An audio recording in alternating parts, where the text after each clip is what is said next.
Veteran Salute is sponsored by the Devon James Injury Lawyers. A retired Air Force colonel turned 18 just 4 days before the attack on Pearl Harbor. As Gwen Bevel and photojournalist Nick Kiefer show us, he was in a ROTC program at the time and says he knew he did not want to go to fight on the ground. He went on to become a pilot, and Thorne Longsworth had a lot of close calls. He vividly remembers the day he was supposed to take an aircraft up for a test flight, but another pilot needed the flying hours. He says the pilot only got about 1,200 feet into the air when it blew into a million pieces. He says saboteurs were just one of many threats they had to face in World War II. This is my crew. And since Thorne Longsworth was the youngest on this crew, they nicknamed him Pappy. When I walked through the door, that they were frightened of this kid. We're going to war with this kid. He looks like he's about 16. He says as the Germans retreated across France, they blew up everything along the way. He says the crew had no running water and no showers for months. They also had no place to stay. My squadron was in a little French village beside the airfield, and my crew, the officers in my crew, and I lived with the Catholic priest. The crew flew 27 missions in a B-26. The first time somebody shoots at you trying to kill you, it kind of gets your attention, but after a while, you become kind of blasé about it, you know. If you're going to get shot, you're going to get shot. He says his crew with the 394th Bomb Group destroyed everything the generals wanted them to. We didn't have a choice.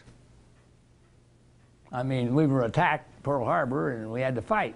The young pilot returned to college after the war, but he stayed in the reserves. However, he wouldn't stay out of the cockpit for too long. Although the Korean War was over, Longsworth flew another jet in Japan on a nuclear alert. This is the B-57 Canberra.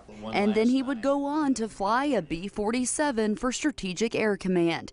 As he rose in rank, he decided to make a move to maintenance, where he earned a Bronze Star for his time as Deputy Commander for Maintenance during Vietnam. So I didn't take any guff off of the crews.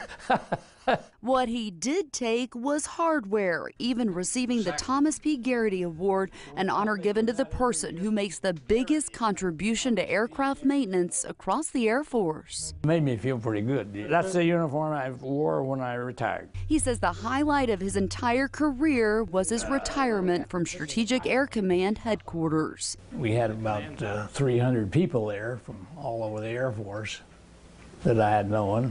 When the colonel decided to finally retire after more than 36 years, those who knew him best gave him a special depiction of him. And I'd bring a briefing in, and if I didn't approve it, I'd say, that leaves me cold, or it gives me a warm feeling. Longsworth says he stayed so busy in aircraft maintenance that he never missed flying. One thing he held on to all those years, though, was his call sign, Pappy. Longsworth says the best thing that happened to him in the Air Force was meeting his wife. He says the two got married right after he finished B-47 school here at McConnell. The two have now enjoyed 61 years of marriage. Here for you, Gwen Bevel, KSN News 3. Tonight, we salute Thorne Longsworth for his service in the Air Force. On behalf of Devon James Injury Lawyers, we're honored to be here with Colonel Thorne Longsworth.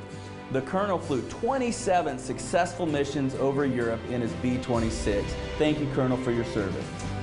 It was a different world then, and I appreciate you people taking this effort to bring it to forth. Veteran Salute is sponsored by the Devon James Injury Lawyers.